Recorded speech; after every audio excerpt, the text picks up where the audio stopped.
Alright, in this video I will show you different prints of the amazing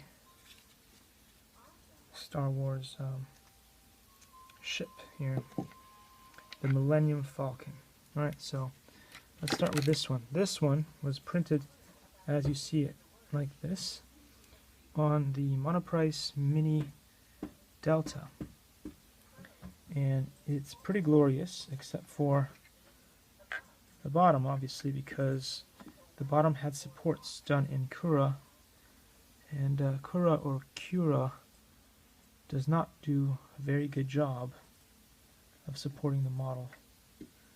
And so then when you need to go and remove those supports, it does a terrible job. Now this one I printed out again with Cura again, but I printed it out like this, and probably won't stand. And what you'll see is that it was on the AlphaWise U30, and it did some good work on one side, and again there were some issues on the bottom, such as this one here, where the support did not come off too well.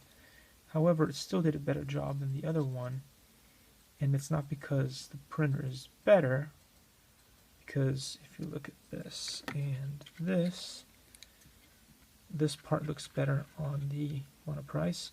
It just had different settings for the AlphaWise. But of course,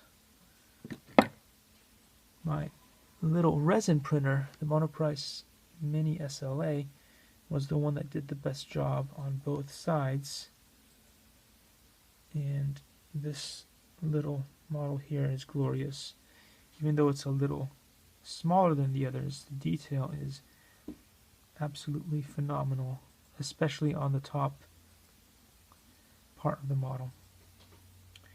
Anyway, this gives you a rough idea of what you get, because a lot of times when you watch those 3D printing geniuses, right, they'll show you what they came up with, but you know, they have their slicing settings set up to perfection.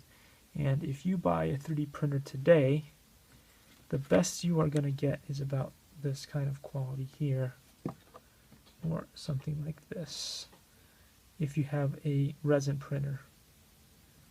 So this is about the realistic quality you're going to get out of the printers. Anyway, hope this helps you guys, and see you in the next video.